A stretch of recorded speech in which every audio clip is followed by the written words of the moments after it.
Olá, bom dia a todos. Então, voltamos mais uma vez para darmos continuidade ao nosso quarto Congresso EBRAD. Agora, nessa oportunidade, o nosso segundo painel para tratarmos de uma temática muito relevante, que é justamente tratarmos sobre os desafios, oportunidades inerentes ao cenário do M&A no Brasil. Para tanto, eu passo a apresentar os nossos nobres convidados, dos quais apresento primeiramente o Dr. João Batista Pacheco Antunes de Carvalho, CEO da EBRAD, procurador jurídico-geral da Ânima Educação. Seja muito bem-vindo, Dr. João. Também a doutora Patrícia Braga, que é mestre em Direito Econômico Internacional e Europeu pela Ludwig Maximilians Universität, na Alemanha, sócia da área de Societário, Fusões e Aquisições do KLA, seja muito bem-vinda, e também a doutora Mariana Cortes, que é advogada formada na USP, sócia fundadora do KLA, com sólida experiência em operações de M&A e imobiliário. Sejam todos muito bem-vindos e um excelente painel a todos. Obrigado, Carlos. Obrigado imensamente, Mariana. Uma honra para nós, uma alegria enorme ter você aqui conosco, não é? Patrícia, essa equipe maravilhosa do KLA, que, aliás, é um dos patrocinadores aqui do nosso evento, não é? Queremos também agradecer imensamente ao KLA e a presença ilustre. Vi aqui o nosso prezado Marcelo, não é? O Marcelo está por aí e ele está ali tomando um cafezinho. E, pessoal, esse tema é muito instigante, não é? Não é de hoje que tenho tentado trazê-lo para o debate. É muito pedido aqui pelos nossos alunos da pós-graduação e também pelos alunos da graduação, não é? Muito se discute, não é? Parece que é algo assim de outro mundo, né, Patrícia? O tal do M&A, né? E eu queria já começar com esse tema, né? O que é M&A? Porque nós estamos falando aqui para um público muito eclético, não é? Alunos nossos da pós-graduação da EBRAD, alunos nossos da graduação e gestores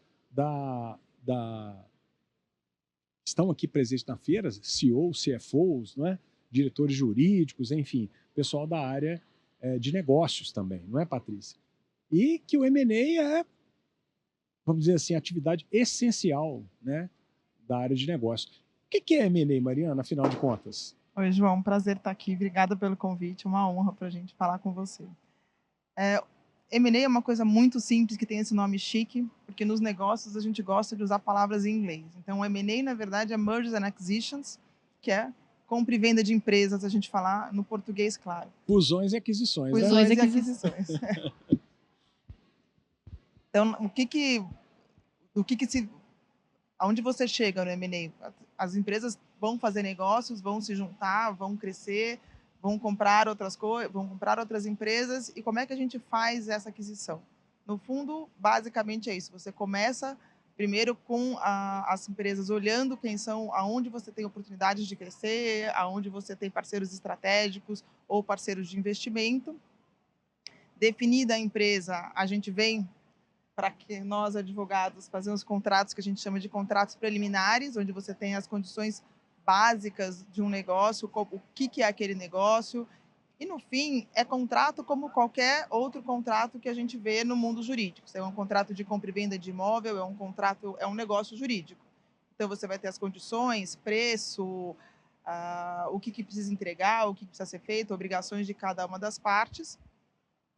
Feito esse contrato preliminar, onde as partes geralmente têm uma exclusividade, então aqui a gente combina que eu vou fazer com você e não com outras pessoas, a gente passa por um processo de auditoria, que é a due diligence. De novo, a gente usa uma palavra em inglês, mas que nada mais é do que uma auditoria jurídica.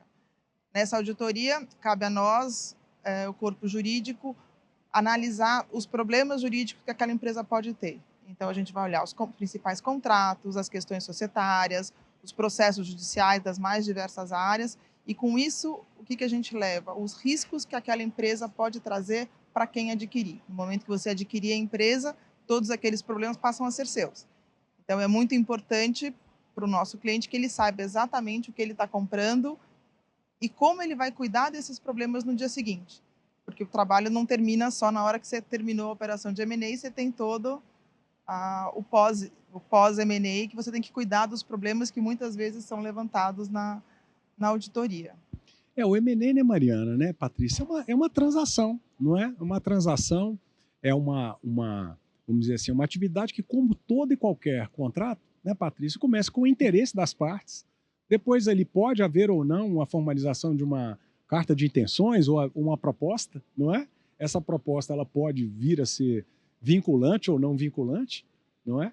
E depois ela culmina no contrato em si, né? Que daqui a pouquinho nós vamos abordar. Agora, esse contrato muitas vezes ele é precedido de uma fase, como a Mariana está bem lembrando, que é a fase de auditoria. As pessoas precisam saber. Sabe quando a gente vai levar o carro na oficina antes de comprá-lo? É isso, vamos ver se ele tem um defeito, se tem um vício oculto, não é isso? É a fase de se apurar os problemas, não é? Para saber se aquilo que se está comprando e a responsabilidade que se está assumindo. Alô? Voltou. Ela está compatível com aquele preço que está sendo ofertado. Isso aí. E a auditoria ela não é só jurídica também, ela também é procedimental, tanto dos aspectos trabalhistas, fiscais e também uma auditoria contábil para a gente avaliar a real situação da empresa antes de adquirir ou investir nela, né, João? É isso aí, essa auditoria muitas vezes ela é de suma importância nessa que a gente chama de due diligence que a Mariana está falando aqui. E o mundo dos negócios gosta muito, né, dessas expressões anglicanas, né? Mas, na verdade, nós as temos todas no direito, não é? E basta a gente fazer uma tradução simples para que todos os nossos alunos, para que todos os nossos participantes aqui da Expo, agradeço aqui a presença honrosa da Marina, né, nossa diretora da área de marketing. Obrigado, viu, gente? E então, na verdade, basta a gente conectar os institutos, né? E aí aquele bicho-papão some, não é isso? É um contrato. É só um contrato, né, entre as partes. Agora, é um contrato complexo, né, Mariana? Porque ele envolve vários setores do direito, vários ramos do direito. Toda empresa tem empregados, portanto, há que se olhar e que se regrar a questão de como ficam os empregados a partir do momento que uma empresa é adquirida ou que se junta a outra, não é? Através de uma fusão ou uma incorporação. Como é que são as repercussões tributárias? Por quê? Porque de toda negociação decorre uma tributação, não é? E por aí vai, né, Mariana? Então, acho que só voltando um pouco para a auditoria, o que eu acho que hoje acontece que há tempos não acontecia. Você tem hoje uma auditoria de compliance muito grande, porque você tem todas as relações governamentais, que aquela empresa está envolvida, se ela tem um problema ou não. As questões da Lei Geral de Proteção de Dados também são coisas que a gente tem que tomar muito cuidado hoje em dia, porque senão você acaba você entra em risco que você não sabe, que você não conseguiu mensurar. E aí toda essa auditoria que você faz, toda a análise que você fez nessa diligência legal, para a gente usar a palavra em português, você traz para o teu contrato. Então, quando você vai fazer o contrato, você vai falar tem um capítulo enorme do contrato, que é um dos mais densos, são as declarações e garantias. Então, eu vou declarar absolutamente tudo que aquela empresa tem ou que aquela empresa não tem. Então, eu declaro qual é o capital dela, quais são os empregados, se ela cumpre a legislação trabalhista, se ela cumpre a legislação tributária. E aí a gente tem vários anexos onde você faz o disclosure é bom, as exceções. Então, as exceções do que você declarou lá. Então, paguei sempre todos os tributos, mas tem um tributo que eu não paguei, que eu estou discutindo, e eu tenho um anexo que eu falo que tem aquele problema. Então, com isso, o que se pretende nesse contrato é que você tenha um retrato do que é aquela empresa naquele momento. E com isso você consegue trazer alguma segurança para quem está comprando. E, por outro lado, a gente também cuida dos remédios de quando aquelas coisas não acontecem. Então, se você, por acaso, falou que você não tem dívida tributária e você descobre que tem uma dívida tributária, cabe, geralmente, ao vendedor assumir o risco dessa dívida tributária. Então, aí a gente vai no que a gente chama das indenizações. Isso, que é a delimitação de responsabilidades, né, Patrícia? Que podem variar a depender da previsão do próprio contrato, não é? Então, existem os chamados contratos de porteira fechada, não é isso?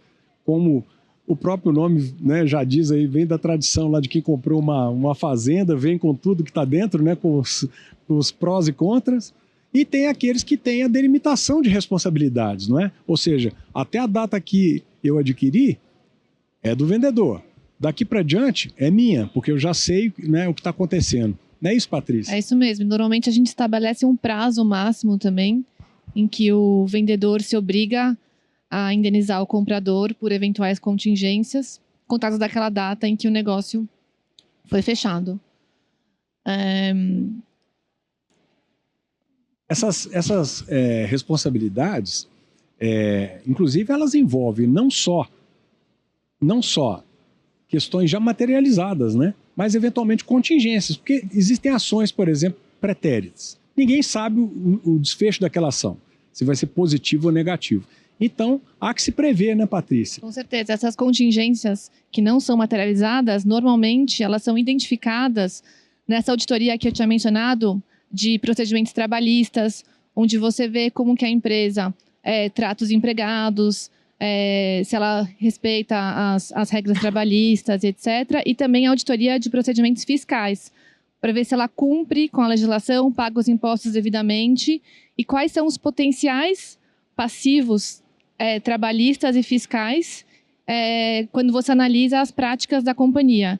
Então, depois que quem faz essa auditoria de procedimentos, normalmente é uma empresa de auditoria, e depois que a empresa de auditoria prepara esse relatório de auditoria, os advogados eles analisam as potenciais contingências levantadas pela empresa de auditoria e fazem o que a gente chama de risk assessment, que é uma análise de risco das contingências levantadas, que também vão ser apontadas no contrato, e no contrato vão ser delimitadas quem que vai ser responsável por isso, se vão ser os vendedores, por que prazo, ou se vão ser os compradores, se for uma porteira fechada, por exemplo. Pois é, e é por isso mesmo que, em geral, nas operações de M&A, a gente acaba identificando fases, não é isso? Uma fase pré-contratual, né, Mariana? Geralmente o que a gente tem um contrato preliminar, que eu falei no começo, onde você tem as condições básicas. Então a gente chegou nas condições principais do contrato, vamos sentar para negociar os detalhes. Então, e esse instrumento ele pode ser vinculante ou não? Porque no jargão, né, do mercado é binding ou não binding? Tem vários nomes. A gente, em vez de ser uma carta de intenções, um contrato LOI. preliminar, ela pode ser uma LOI, que é uma carta de intenção. Letter of Intent, pode ser um MOU, que é um memorando de entendimentos. Pode ser uma NBO também. Pode ser uma non-binding offer, quando ela não é vinculante das partes. Então, no fim, é muito mais do mesmo, são contratos. Então, a gente tem que olhar isso sem se assustar com o nome. O nome é contrato. Vamos combinar que é contrato, vamos ler como contrato e não ter o receio do que esse monte de anglicismo traz para um negócio que vira o dia a dia, mas a gente... Ou é contrato ou é proposta, né? Não tem. Que muitas vezes obriga o proponente, como diz o próprio Código Civil, né? Exato. A não ser que ele próprio diga que não vincule, não é? Aí, geralmente, depois que você fez esse contrato preliminar, fez a auditoria, você conhece a empresa, você conhece melhor os riscos, e aí você faz o que a gente chama de SPA, que é um Share Purchase Agreement, ou um contrato de compra e venda de ações. Nesse contrato, você vai detalhar muito mais o negócio que você está comprando. As transações, elas podem ser desde você comprar 100% a empresa, você pode comprar um controle da empresa, ou seja, você vai passar a ter um papel preponderante na gestão, você pode fazer uma compra minoritária, onde você vai mais de passageiro, mais para entrar no negócio aos poucos, ou até mesmo colocar dinheiro na empresa para depois vender o seu share lá na frente. Então, são várias formas, tem várias razões pelas quais as transações acontecem. Pode? Depois que você assina esse contrato, muitas vezes as operações são complexas, são com parceiros, empresas muito grandes, e aí o que a gente precisa? A gente precisa levar, na grande maioria das vezes, as operações para serem aprovadas pelo CAD, que é o regulador de antitrust brasileiro. Por isso que trouxemos o Marcelo Tiracolo, não é isso? Aí. O que nessa operação, o que vai acontecer? O CAD ele vai olhar as duas empresas, qual é o reflexo que essa transação traz para o mercado onde tem aquela atuação. Então, mercado de educação, que é o que a gente vê todo dia, aqui em parceria com o João, você vai ter muita concentração de curso, você vai continuar oferecendo curso naquele mercado, você tem competitividade, o quanto isso pode trazer para as empresas um papel de dominância naquele mercado, de você não ter mais a concorrência. Então, o CAD analisa esse processo, daí o CAD fala, não, tudo bem, pode seguir, ainda tem concorrência, você não está machucando o mercado, vamos em frente, aí a gente vai para o fechamento da transação. E aí, efetivamente, é quando as partes fecham um negócio. Você assina o compra e venda de empresa e no dia seguinte a empresa passa a ser gerida pela nova gestão. Acho que é importante notar que transações de menor porte, elas não precisam de aprovação do CAD. Então, tem um threshold que determina se a transação de cada grupo, né? Que de um lado tem que ter 750 milhões e do outro 75 milhões. E se cada grupo tiver isso, de faturamento, aí a transação precisa ser submetida ao CAD. Se não, então, transações que envolvem grupos que não têm esse faturamento, elas não ou que também não tem uma concentração muito grande no mercado, né? Tem um outro... se não tem esse faturamento, a transação não precisa ser submetida ao CAD. Então, transações de pequeno porte não são submetidas ao CAD. E as que são submetidas vão analisar no CAD, né, se há ou não a concentração. Não é isso, Marcelo? Bom, esse tema do CAD ele é importante porque ele me lembrou outro, que são as chamadas condições precedentes, assim designadas normalmente nos contratos de M&A, mas que, na verdade, o nosso Código Civil não conhece condições precedentes, ele conhece condições suspensivas, lá no nosso artigo 125, não é? E que são aquelas que suspendem a eficácia do negócio jurídico se aquele evento futuro e ainda incerto não acontecer da forma em que está prevista. Por exemplo, a questão do CAD. Se o CAD não vier a aprovar, como que as partes vão concluir o contrato? Ficariam impedidas, não é? Ou não, porque o CAD pode designar algum remédio, alguma providência a ser feita, né? A venda de uma parte dos ativos para evitar aquele grau de concentração, mas as partes podem, diante daquela decisão, decidir não levar adiante. Então, eu queria que você falasse um pouquinho, Mariana, das chamadas condições precedentes, não é? Que, na verdade, são suspensivas e nem sempre são precedentes, porque a condição suspensiva pode, por exemplo, não vincular o contrato como um todo, e sim algumas das consequências do contrato, das obrigações, como, por exemplo, a obrigação de pagar. Eu só pagaria essa parcela se acontecer esse evento lá adiante. Também é muito comum nas chamadas earnouts, né? Ou seja, é um plus, algo que vai se pagar caso aquela meta, aquele resultado seja alcançado. Se aquilo não acontecer, não se paga, porque aquela condição suspensiva também não se operou. Mas conta um pouquinho para nós aí. Outras condições, João, vamos lá. Se você alguns setores são regulados e você determina de aprovações governamentais, não só do CAD, que vai verificar se teve concorrência ou não teve, mas se você precisa de autorização da setores de energia, você vai precisar de uma aprovação da ANEEL para poder aprovar a operação. Se a ANEEL, ela vai analisar se aquele competidor tem ou não condições de atuar naquele mercado, tem todo o respaldo que ela precisa. Por quê? Porque você está comprando algo que já foi objeto de licitação. Então, esse cuidado já foi tomado pelo poder público na hora que ele autorizou essa concessão. Como é que eu vou vender essa concessão? Eu dependo de uma autorização da ANEEL. Se você vai vender uma gestão financeira, um banco, o Banco Central tem que olhar, ver se o comprador tem condição de continuar aquele negócio. Você está prestando um serviço ao público que o potencial de risco dele é um pouco maior. Então, telecomunicação também a gente tem, radiodifusão, e alguns outros setores mais regulados. O nosso MEC não pede, né, João? Já tentou pedir no passado, mas desistiu. Exatamente. Existem outras também que não estão ligadas a órgãos reguladores. Vamos supor, existem vários acionistas. Você quer ser sócio de alguns deles, mas não de todos. E você condiciona, você tem que comprar dos demais ou conseguir que os demais me vendam.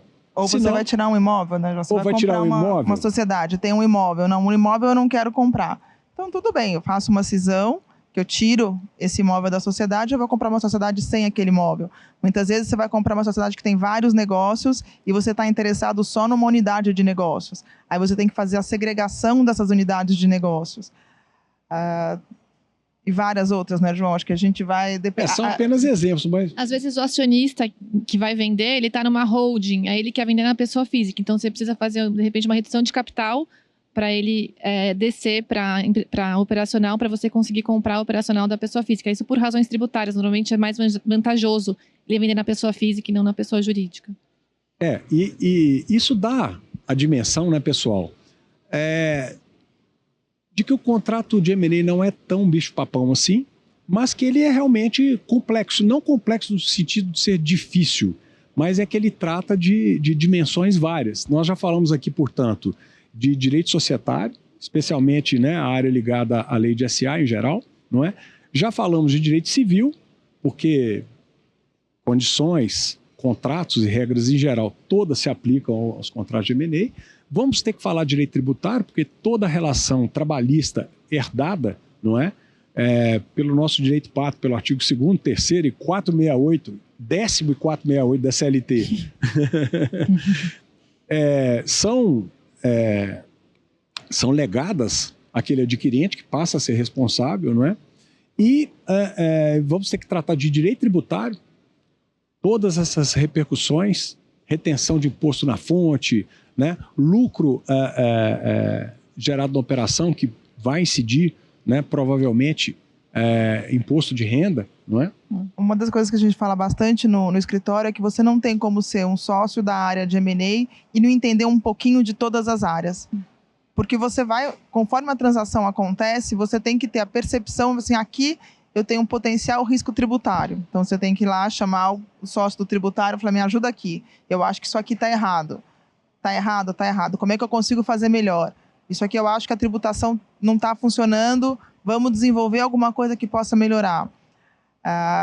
Você olha assim, a questão trabalhista também está estranha. Você acaba tendo que conhecer um pouquinho de tudo.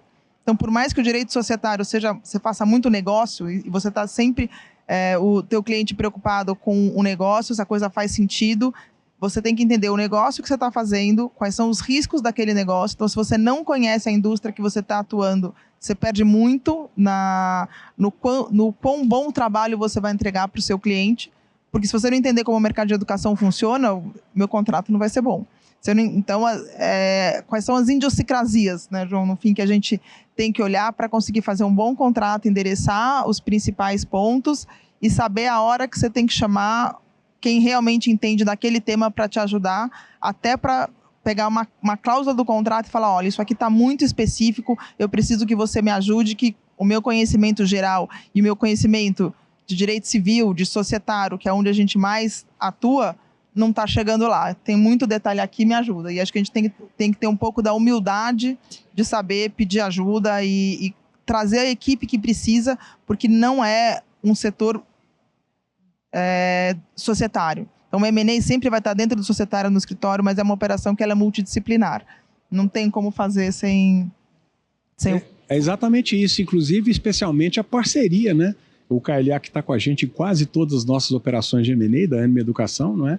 Sabe disso, a grande parceria que tem que haver entre o jurídico, né, interno da companhia, com o escritório que está do lado adverso, não é? Com certeza. Tem que ser, não são partes inimigas, não é? São partes que têm, cada qual, obviamente, que resguardar os interesses, né, Patrícia? Mas que tem que se harmonizar para que saia, ao final e ao cabo, uma operação justa e equilibrada, porque senão vai desaguar no que a gente vai tratar daqui a pouquinho, que são chamados conflitos, que é a fase pós-contratual, não é isso? E aí, Patrícia, conta para nós, porque tem arbitragem, eleição de foro, não é isso? Fala um pouquinho para a gente, porque é aquele gatilho, né, que após o contrato celebrado pode ser, o ideal que nunca seja acionado, não é? Mas, obviamente, se acontecer algum problema, essas cláusulas são importantes também, né? Com certeza, Então, normalmente, as partes nos contratos, elas definem como as soluções, eventuais conflitos entre as partes vão ser solucionados. Então, às vezes, elas até colocam uma mediação antes das partes não conseguirem chegar a uma solução. E se ela realmente não chegarem a uma solução, então elas elegem ou o foro, né, que daí vai ser decidido pelo judiciário, né, ou arbitragem. Muitas vezes as partes elas preferem fazer por arbitragem, mas a gente tem tido experiências muito boas atualmente com o judiciário aqui, as varas empresariais, principalmente aqui em São Paulo. Acho que o João até pode falar melhor sobre isso. A questão das varas especializadas ajudou muito, não é? Agora, hoje em dia, as pessoas estão até balançando, né? Arbitragem ou poder judiciário. Não é? Isso. E aí, além disso também, no contrato, às vezes, tem alguns itens, como, sei lá, ajuste de preço, ou algumas outras coisas que você deixa, em vez de ir para o judiciário, para um juiz decidir, você coloca indicando uma empresa especializada, uma empresa de auditoria, por exemplo, para decidir. Olha, eu acho que o ajuste de preço é esse, a outra parte acha que o ajuste de preço é aquele. Quem melhor para decidir isso não é um juiz, né? É uma empresa de auditoria que todo mundo confia, tal. Então, as partes já escolhem no contrato 3 empresas, e aí elas falam, uma dessas vai ter que decidir qual que vai ser o ajuste de preço no final, e a gente vai ter que aceitar isso. Então, também tem essa forma de resolução. Mais um link muito grande aí com o nosso direito civil que diz, né, que as condições e os preços, né, podem ser estabelecidos pelas partes ou ser delegados a um terceiro que vai decidir e as partes vão acatar, desde que aquilo esteja previamente previsto no contrato. Né? É isso mesmo. Mas acho que é isso. Assim, então, acho que hoje em dia a prática está meio dividida na hora de escolher quem vai resolver o conflito. Se ou é por arbitragem ou é por foro. Muitas pessoas vão pelo foro e muitas vão por arbitragem. Então, acho que está meio dividido hoje em dia. Não tem sempre vão por arbitragem ou sempre vão por foro. Depende muito também, né, acho que quando teve a novidade, né, João? Quando a arbitragem chegou, era uma novidade, vamos resolver as coisas de uma forma muito mais célere. E acho que foi uma coisa que encantou muita gente. E aí, no fim, qual é a grande diferença aqui? Só para a gente também pautar um pouco. Na arbitragem, você tem um tribunal arbitral, que pode ser composto por 1 ou por 3 árbitros, e esses árbitros vão analisar a questão geralmente com muito mais profundidade do que um juiz de primeira instância analisa, porque eles ficam... São juízes privados, não é isso, Mariana? Que as partes contratam, né? Então você escolhe advogado, por exemplo, né, João? Muitos advogados são árbitros, você não tem todo o treinamento que um juiz teve para decidir, ou você elege um empresário, porque são questões negociais. E esse tribunal de geralmente 3 pessoas, ele decide o que ele decidir é sacramentado. Você não vai mais... você não tem um segundo grau de jurisdição para questionar. Faz coisa julgada, não é isso? Faz coisa julgada. Só para a gente ir conectando com as matérias, né? A sentença arbitral faz coisa julgada e ela só é passível de ser revista por meio... do judiciário. Do judiciário em ação anulatória. E né? A arbitragem costuma ter um custo alto também, né, Mari?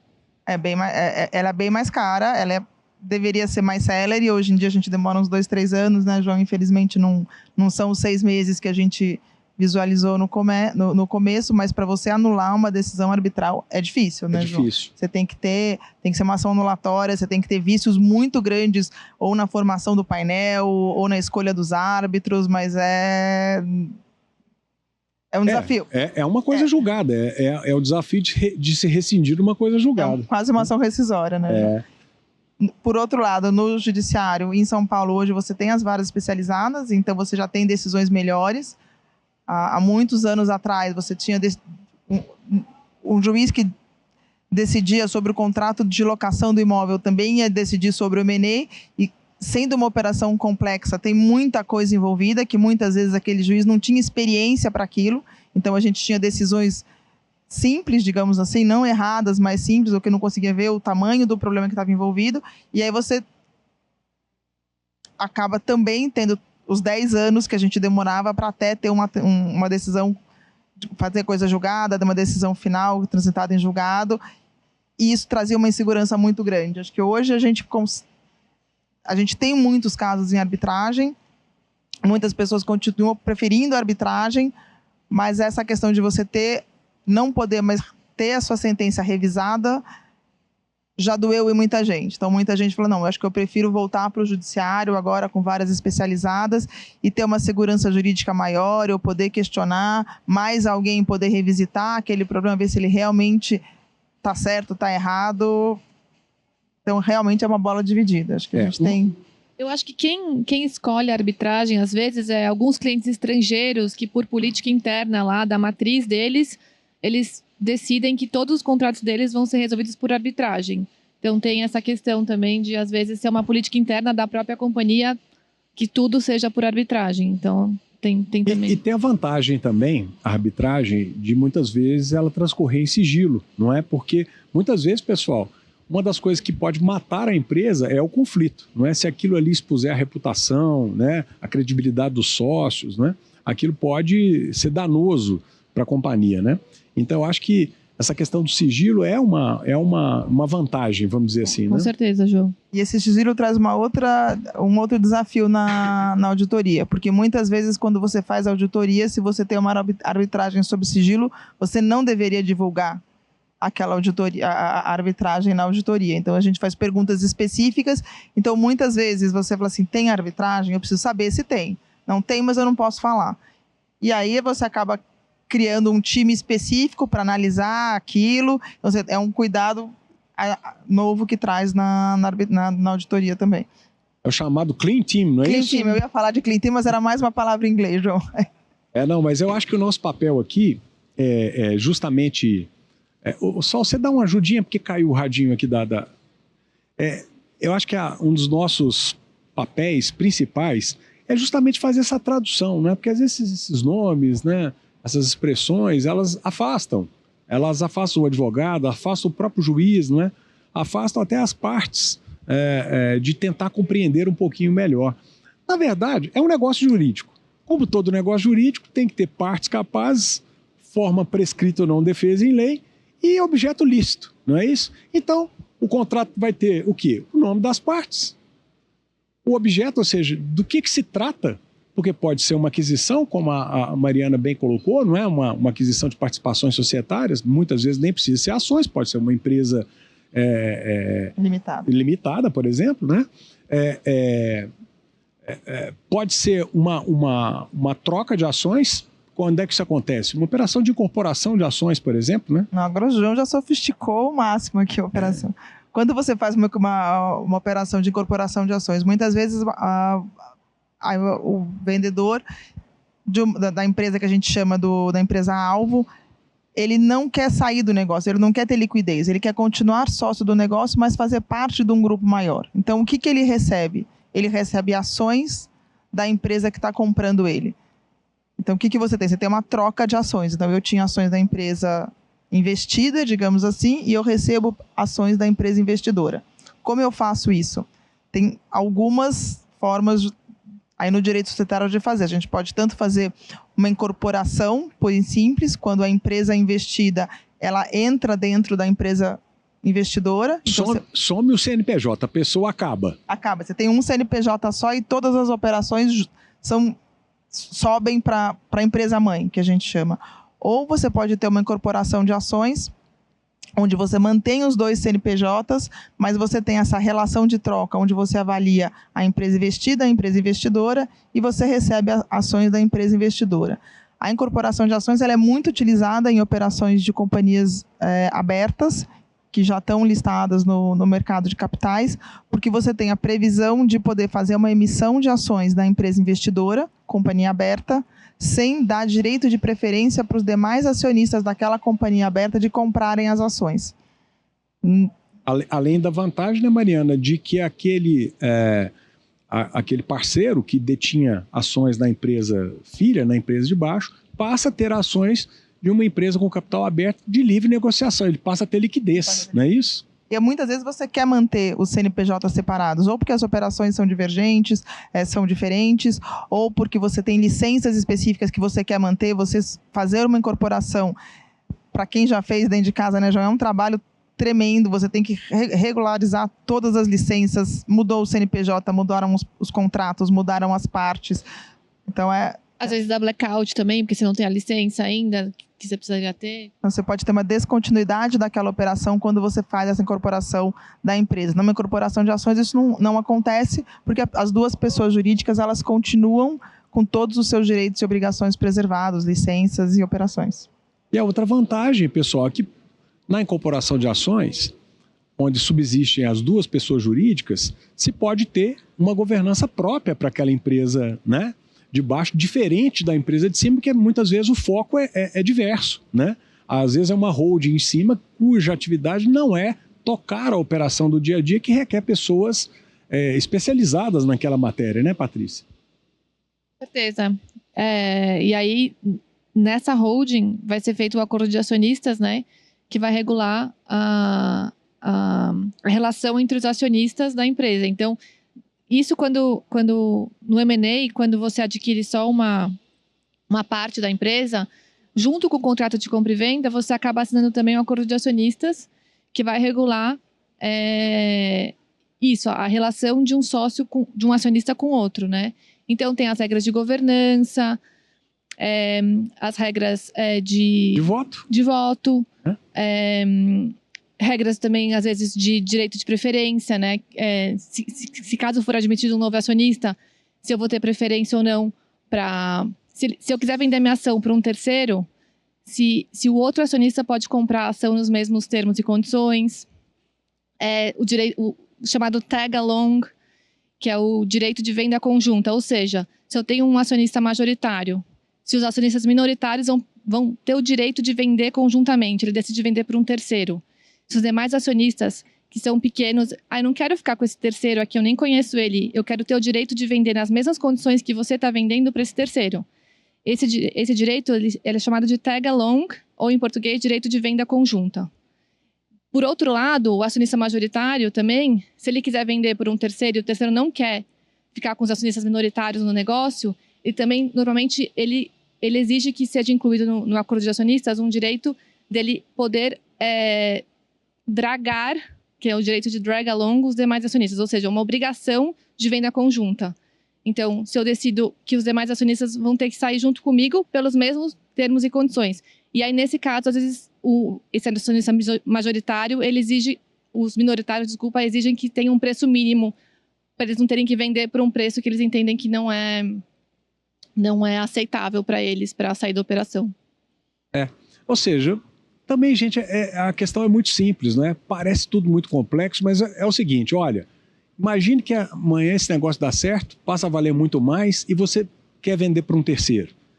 O tag-along é o direito de ir junto, não é? De dar o braço e ir junto, ou vendendo tudo ou na exata proporção. E o drag-along é o contrário.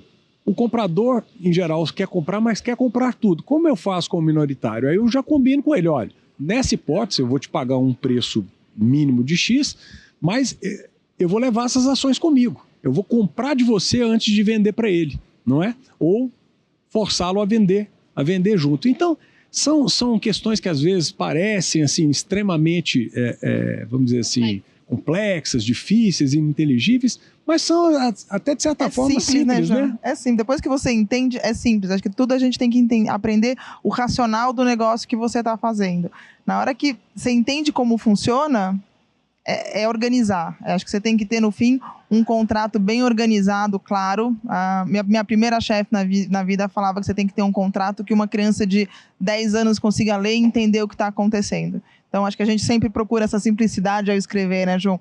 Que a pessoa que está lendo entende o que é o negócio, você organiza em capítulos, uma coisa atrás da outra, com um encadeamento lógico. Como você vai ter uma petição quando você vai fazer qualquer... Ser o mais didático possível. O mais didático possível e, assim, sem medo. É simples. Acho que quanto mais você faz, mais simples ele fica. Não é um bicho de 7 cabeças. Esse ponto que a Mariana tocou, pessoal, acho que é importantíssimo, não é? Outro dia eu li uma sentença arbitral que eu acho que todo grande escritório que faz operação de M&A deveria lê-la.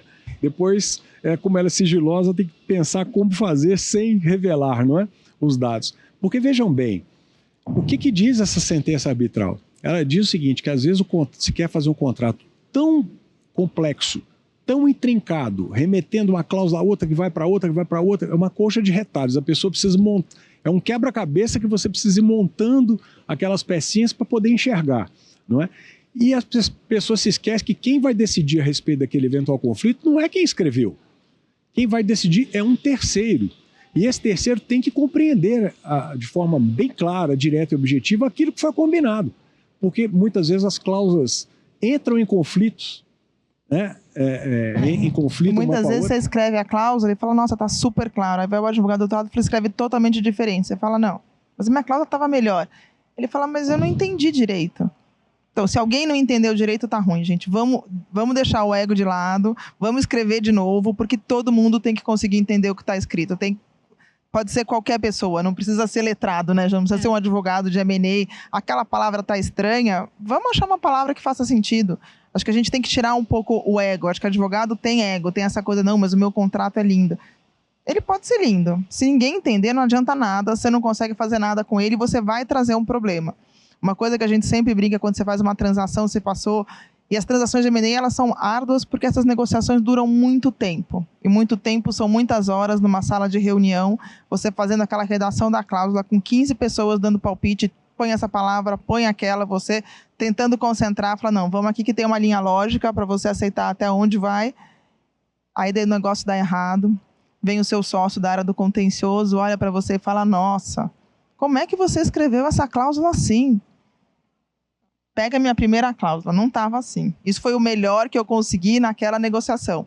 Então, algumas vezes a gente tem que fazer o negócio acontecer, né, João? Nessa hora que a gente dá um desconto pro Poder Legislativo, né? Que às vezes a gente lê uma lei e fala, puxa vida, mas que absurdo, deixou uma redação dúbia. Mas é aquilo, né? No processo de construir consensos, às vezes as pessoas têm que fazer concessões, né? E essas concessões muitas vezes tentam agradar gregos e troianos e a coisa fica no meio. E outra coisa que eu acho que é importante a gente falar é também uma praxe muito grande, porque como a operação de M&A, em algumas ocasiões, envolvem grupos estrangeiros ou fundos ou investidores estrangeiros, se tenta copiar o contrato americano ou o contrato inglês, não é? Que tem um outro direito e uma outra tradição, não é? É o common law, né, João? É diferente do nosso, que é o civil law, né? Então lá as leis são diferentes, né? É tudo baseado em jurisprudência. Então, eles têm que escrever tudo no contrato, assim. É diferente da gente, que está tudo regulado nas nossas leis. Eles não, eles têm que colocar tintim por tintim. Então, são os contratos de, sei lá, 200 páginas, que pra gente não faz sentido no Brasil. E aí fica nesse impasse entre o cliente estrangeiro e a parte brasileira de chegar num consenso para tentar fazer um contrato mais no padrão brasileiro mesmo, né? Que quem vai decidir no final. Porque a gente faz contrato para quê? Quando tiver um conflito, o contrato tem que refletir o que foi acordado entre as partes, né? Por isso que a gente faz o contrato. Então, é importante que, apesar, né, do cliente estrangeiro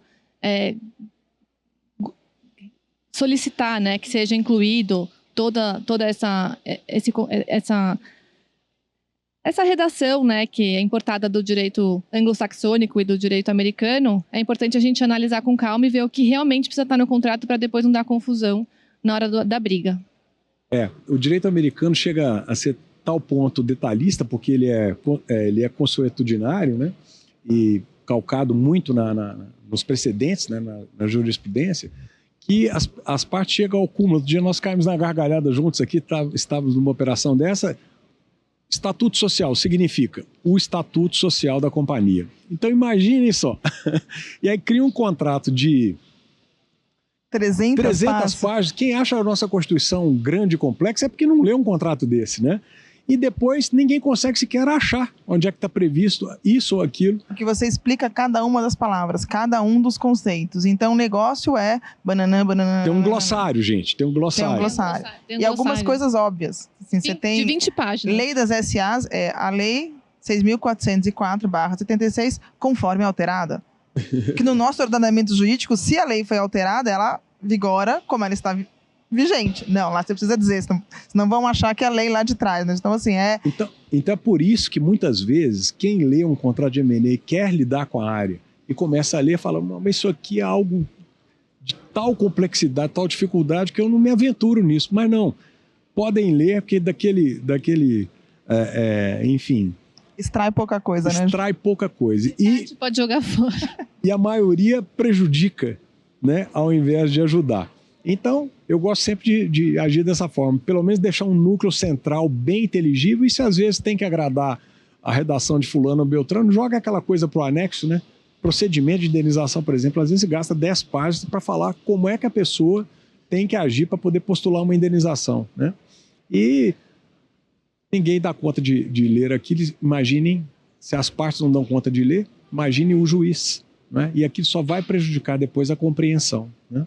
Acho que dando exemplo, né, João, o procedimento de indenização, ele geralmente fala assim, olha, se você descobrir alguma coisa, você foi citado, você recebeu uma citação, me conta. Mas você tem que me contar em 5 dias ou 1/3 do prazo para a defesa, o que for menor. E aí você começa a sofisticar a coisa. Mas, se você não me contar no prazo que você devia ter me contado, e você não prejudicar o direito de defesa, aí então tudo bem, o prazo não vale. E aí a gente continua, né, João? Se cria um próprio código de processo, no fundo é isso, né? Se cria um código de processo. É que às vezes é importante, sim, né? Não podemos, vamos dizer assim, desmerecer a importância desses detalhes. Mas é que às vezes se esquece o principal, não é? Se deixa o cerne principal, que é aquilo que precisa estar muito bem claro e entendido, né? E aceito por todos, e se passa a dar mais valor ao periférico, não é? Aquilo que deveria ser, vamos dizer assim, o contorno do prato, né? E não o prato em si, né? Mas foi interessante vocês falarem disso, porque eu queria tratar de um tema muito importante, não é? Que é a questão do próprio controle, né? O que significa, porque a Mariana e Patrícia já falaram que, olha, você pode fazer a operação de M&A envolvendo todo o capital social, ou seja, as ações ou as cotas representativas daquele capital, ou parte, não é? Mas, em geral, as operações giram em torno de aquisição de controle, não é? E o que é controle, né? Isso é importante, né? 116, 118, é isso lá da lei de SA, Patrícia? É isso aí. Então, controle é você ou ter mais de 50%, né, das ações, ou você conseguir eleger, né, a administração da companhia e ter o poder de voto na maioria das decisões da companhia. Ou seja, pessoal, essa noção é muito importante, porque controle nem sempre ele é numérico, não é? Ele, às vezes, ele é até, de certa forma, subjetivo. Porque a pessoa e as grandes empresas são controladas com 18%, 20%, 30%. É aquele que, isoladamente, ou através de acordo de acionistas, que um acionista, às vezes, não tem condições sozinho de deliberar sobre aquela referida matéria, e muitas vezes depende de quóruns especiais, seja previsto na lei, no estatuto ou no próprio acordo de acionista, então ele tem que se juntar a um outro acionista para juntos estipularem como deverão fazer caso aquela matéria venha a ser apresentada. Então, qual é a grande importância disso? Além de várias questões financeiras, então quando você tem um controle dessa empresa, essa empresa realmente é sua, você consolida resultado e você precisa consolidar aquele resultado para mostrar para o mercado quão grande você é, para poder realmente refletir as suas operações, mas também é importante para o seu dia a dia. Quem manda no final? Quem tem o poder de decisão das relações, das questões estratégicas? Não é só o diretor que está ali no dia a dia. Quem toma essa decisão estratégica? Quem elege aquele diretor? Até onde vai esse poder? E com todo o poder, traz um dever. Então, a lei das SAs ela é clara não só com o que é o controle, como o que é o poder de controle e quando você não pode abusar do seu poder de controle. A gente tem um princípio que a sociedade ela deve prevalecer, ela é primordial. Então, quando você vai exercer o seu direito de voto, não é porque você acha que é legal, não é porque você está afim de pintar a casa de rosa ou fechar um ramo de negócios, não. Você tem sempre que votar no interesse daquela companhia, no interesse daquele negócio. Você tem uma empresa, ela tem empregos, tem funcionários, você tem uma responsabilidade social envolvida ali. Então, por mais que você tenha esse poder, dele vem um dever que você tem que observar também, senão os minoritários vão falar, não, aqui você não pode querer vender essa fazenda, porque essa fazenda é primordial, ela faz parte do negócio, eu preciso dela, você quer liquidez agora, distribuir esse dividendo. A fazenda não está aqui para te dar liquidez. Ela está aqui para quê? Para que a gente consiga desenvolver esse negócio da melhor forma possível, da forma mais eficiente. Então, acho que sempre que você tem um direito de voto, a gente tem que lembrar também que você tem que justificar o porquê que você está fazendo as coisas. As coisas têm um racional, uma razão de ser, não é canetada. Acho que... É como se a pessoa jurídica é como se fosse uma pessoa física, né, pessoal? Nós somos compostos de órgãos, né? E esses órgãos trabalham para a preservação da pessoa, não é? Para o bem-estar da pessoa, para a sobrevivência da pessoa. E a mesma coisa na companhia, não é? A pessoa jurídica é uma pessoa, é composta de órgãos. Diretoria, conselho de administração, eventualmente comitês. Conselho fiscal. Conselho fiscal. E esses órgãos não trabalham para si, eles trabalham para a sobrevivência, para a perenidade, né? Para para o interesse daquela sociedade, né? Que no final é um interesse comum, né? No caso da pessoa jurídica ou da sociedade, é uma reunião de sócios, é uma ficção jurídica que o direito, através da fadinha, né? Bateu em cima de um contrato social, fala igual o Pinóquio, né? Agora você é um menininho de verdade. Então é igualzinho, né? Bate em cima do papel e fala, agora você é uma pessoa, né? Então, e que tem existência distinta dos sócios, né? Tem vida própria. Exatamente. Tem um objetivo a atingir. E aí, qual é o objetivo? Ganhar dinheiro, no fim, é um objetivo de uma sociedade por ações? Com certeza ela tá ali para dar lucro para os seus acionistas, atingindo os seus objetivos sociais. Acho que voltando um pouco para os temas da moda, né, João? ESG é um tema super relevante hoje. Então, hoje não basta só você ganhar dinheiro a qualquer custo. Você tem toda uma responsabilidade social, de meio ambiente, governança social, que você também tem que procurar. Então, hoje em dia, todas as decisões que você tomar na empresa, depois que você adquiriu esse controle, é importante. Acho que cada vez mais a gente vê questões sobre isso, questionamentos sobre isso. Você não consegue nem mais ser ditador dentro da sua empresa. Eu acho que isso foi algo que mudou muito no mundo dos negócios hoje. É isso aí. Bom, agora para a gente finalizar, eu queria falar um pouquinho desse outro tema que a gente já tangenciou aqui por várias vezes, que é a tal da governança, né? O que é governança? Governança é como você vai administrar aquela empresa, como as diversas partes envolvidas nesse processo vão gerir aquele negócio. Geralmente o que você tem é uma diretoria, onde você vai ter a pessoa que o diretor-presidente, diretor financeiro, diretor de operações, e aí dependendo da indústria que você tem trocentos outros diretores que vão estar no dia a dia tomando as decisões daquela empresa. Atrás desses diretores, o que você geralmente tem? Um conselho de administração, que são nomeados pelos acionistas para ter uma supervisão da estratégia, se o negócio está indo para onde devia ir. Se o negócio, você acompanha a gestão, você define a estratégia, como aquilo está acontecendo, ele supervisiona os diretores. Quem mais, João? Conselho Fiscal. O que é o Conselho Fiscal? O Conselho Fiscal fala assim, olha, essa diretoria está indo bem, mas eu quero que esteja alguém olhando um pouco mais de cuidado aquelas contas. Vamos chamar um outro grupo que tem que ser independente, que não pode ter relação com nenhum dos diretores, com nenhum conselheiro, e ele vai olhar aquela empresa, vai olhar os números, se as práticas estão corretas, se as práticas estão erradas, se você está observando todas as questões de governança, se você está fazendo relações no benefício da empresa, se você tem relações com os acionistas, pode? Pode, mas está em condição de mercado? Em condição de mercado eu posso contratar ou a Mariana ou o João. Posso, mas se não está em condição de mercado, você não pode contratar a Mariana só porque ela é uma parte relacionada. Chamadas condições equitativas, não é isso, Mariana? Exatamente. Então, a governança ela vai permear toda essa gestão da empresa. Então, como você se comunica com o mercado, como você traz transparência para os seus funcionários, tudo isso faz parte da governança, não é estanque, é muito o dia a dia da empresa. Acho que é um coração da empresa, né, João? Pois é, a palavra... Desculpe, deu um pigarrozinho chato aqui. A palavra governança, na verdade, ela surgiu pela primeira vez, não sei se você sabe dessa curiosidade, na ONU, porque eles queriam mimetizar, ou seja, imitar, não é? O modelo de uma nação soberana.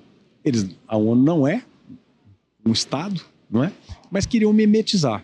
Aí eles trouxeram, não é? Essa expressão governança um pouco aí roubada, no bom sentido, da expressão governo, né? E simularam um pouquinho os órgãos que, em geral, existem em um Estado soberano. Então, por exemplo, a Assembleia Geral, o que é? É o povo. É o povo. Onde você tem todos, inclusive com direito a voto, a eleger os seus representantes, né? Que nós temos aí um simulacro do Poder Legislativo, do Congresso Nacional, que vai poder o quê? Editar normas, não é? Então, o próprio Conselho de Administração detém algumas das funções de Poder Legislativo e outras até de Judiciário, né? De apreciar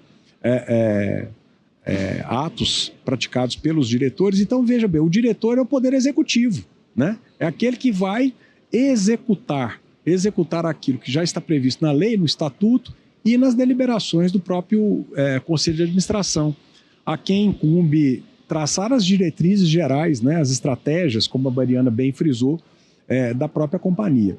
E o Conselho Fiscal é como se fosse o Tribunal de Contas, né, que vai ficar ali avaliando e fiscalizando essas contas. Então, se a gente avaliar, a governança ela é basicamente uma mimetização de um governo, não é? De um governo, de um Estado soberano.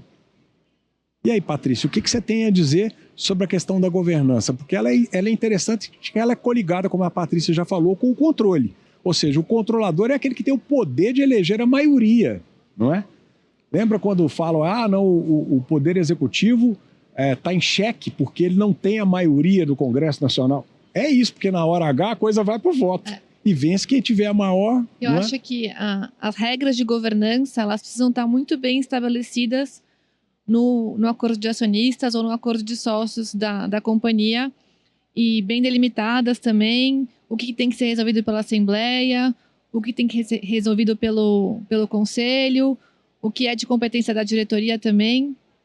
Então isso tem que estar muito bem definido para depois, na hora do conflito, isso está muito bem definido para depois não acabar prejudicando o seu cliente, né, quem você está defendendo. Quem estava aqui antes da palestra do desembargador Nutti, da professora Natália? Estavam aí, vários de vocês aqui que estão nos assistindo também. Então vejam bem, nós estamos falando de conflito de poderes, lembram lá? O judiciário invadindo searas do legislativo, é a mesma coisa aqui. Se o estatuto não tiver bem claro, vai prevalecer a disposição legal, que vai traçar ali quais são as competências mínimas, né, da Assembleia Geral, ou as privativas, as competências do Conselho de Administração mínimas, mas há a possibilidade de, no acordo de acionista ou no estatuto, serem feitas previsões de acordo com aquela, ou da diretoria, qual que é a alçada da diretoria, posso comprar esse ativo ou não posso, não é? A quem incumbe deliberar sobre isso, né? Acho que o que muda é que aqui a gente tem liberdade para decidir quase tudo o que a gente quer. Então, até onde vai o poder do diretor? Quando você tem que ir para o conselho? O que o conselho pode decidir? Algumas coisas são privativas da Assembleia e você tende a fazer a Assembleia 1, 2 vezes por ano, não é algo que aconteça o tempo inteiro, mas a coisa de suma importância vai para a Assembleia. Uma companhia aberta vai comprar outra companhia, preciso de uma aprovação dos acionistas em Assembleia. Outras questões eu posso levar para o conselho. Então, muitas vezes, o que se vê é o dia a dia da empresa vai sendo tocado pela diretoria, você tem um plano de negócios que um conselho de administração aprovou. Seguindo aquele plano de negócios, a diretoria toca o dia a dia. Tem a sua autonomia, né? Tem a sua autonomia. Tem uma coisa mais relevante? A partir de R$1 milhão você não pode mais assinar, você tem que falar comigo. E aí você sobe para o conselho e conversa. Então, você tem todo esse arcabouço legislativo que cabe aos advogados fazer. Então, dentro do M&A, o que você faz também? Você cria essa governança quando você não faz uma aquisição de 100%. Então, muitas vezes a gente está aqui defendendo o controlador e quero poder fazer, quero ter liberdade. Muitas vezes você está defendendo o minoritário, que fala, olha, você pode fazer quase tudo, mas não tudo. Você tem que preservar alguns direitos mínimos do que eu tenho. Então, eu tenho direito a receber dividendos. Se tiver lucro, pelo menos um percentual X do lucro você vai ter que me entregar. Aqui você não tem discricionalidade para decidir. Isso a gente já combinou desde já. E uma série de outras coisas. Então, você não pode vender ativos, você não pode vender um ramo de negócios, você não pode mudar um negócio. Você não pode decidir agora que a nossa empresa vai deixar de ser de educação e vai fazer supermercado. Não pode. Isso eu tenho poder de veto. Então, você também assegura dentro da governança as matérias nas quais o minoritário precisa ser ouvido. E que, no fim, são coisas que você não pode fazer. Por quê? Porque você só pode fazer se tiver uma situação muito crítica, que você tenha que ter uma guinada de negócios muito grande. Então, não foi para isso que a gente fez a empresa. Então, você quer mudar tanto? Conversa comigo. Se eu tiver, me convence. Me traz para a mesa, deixa eu participar dessa decisão. É isso aí, pessoal. Patrícia? Não, tô de acordo com a Mari. Acho que sempre bom lembrar, então, que o documento tem que estar... Tá seguindo a relatora, é isso? Estou seguindo a relatora. Claro, bem escrito e bem definido, com todas as regras bem definidas. É isso aí, pessoal. Vocês viram, então, que isso também mimetiza o quê? Um pouco o processo legislativo, né? Está previsto lá na Constituição, né? O meu querido Luiz Castanho, que honra tê-lo aqui conosco na plateia. Grande empresário que já me ouviu falar dessas baboseiras todas aí, né, Luiz? Mas que, vejam bem, em muitas situações, você tem quóruns especiais para aprovar uma emenda constitucional, por exemplo, uma lei complementar, não é? Ou seja, dada a gravidade, a importância daquela matéria, pode-se exigir quóruns. Da mesma forma, os próprios sócios podem estabelecer, ou no estatuto, ou no contrato social, não é? Se estivermos falando de uma sociedade limitada, ou no acordo de acionistas, estabelecer que aquela matéria, dada a relevância que é considerada pelos próprios acionistas, além daquelas, obviamente, que a lei já prevê quóruns especiais, deva ser aprovada por um quórum mínimo de X%, que pode variar a depender de cada caso. Não é isso? É isso aí. Então, às vezes, uma empresa pode ter muitos minoritários, por exemplo, e aí a gente acaba definindo a porcentagem de acordo com a composição acionária da empresa, né? Então, as partes chegam lá num racional de quanto deve ser essa porcentagem para que, pelo menos, determinados minoritários também concordem com essa decisão do majoritário para que ela seja implementada. Então, você pode pôr quóruns diferentes dependendo da matéria.